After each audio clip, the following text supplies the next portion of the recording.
ചിദംബരം സംവിധാനം ചെയ്ത ബാലൻ ചിത്രത്തിന്റെ 3 ദിവസത്തെ world wide box office collection report ഇപ്പോൾ പുറത്തുവന്നു.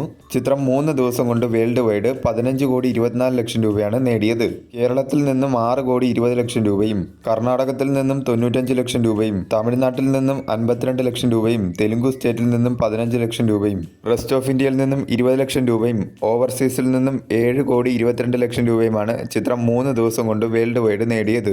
മികച്ച രീതിയിലുള്ള ഒരു ബോക്സ് ഓഫീസ് തുടക്കം തന്നെയാണ് ചിത്രത്തിന് എല്ലാ മേഖലയിൽ നിന്നും നേടിയെടുക്കാൻ സാധിച്ചിട്ടുള്ളത്. ലാംഗ്വേജ് വൈസ് ടോട്ടൽ ഡൊമസ്റ്റിക്കിൽ നിന്നും ചിത്രം 3 ദിവസം കൊണ്ട് നേടിയത് മലയാളം ലാംഗ്വേജ് 7,73,00,000 രൂപയും തമിഴ് ലാംഗ്വേജ് ഡബ്ഡ് വെർഷൻ 14,00,000 രൂപയും തെലുങ്കു ലാംഗ്വേജ് ഡബ്ഡ് വെർഷൻ 12,00,000 രൂപയും ഹിന്ദി ലാംഗ്വേജ് ഡബ്ഡ് വെർഷൻ 2,00,000 രൂപയും കന്നഡ ലാംഗ്വേജ് ഡബ്ഡ് വെർഷൻ 1,10,10,000 രൂപയുമാണ് ചിത്രം ടോട്ടൽ ഡൊമസ്റ്റിക്കിൽ നിന്നും ലാംഗ്വേജ് വൈസ് 3 ദിവസം കൊണ്ട് നേടിയത്.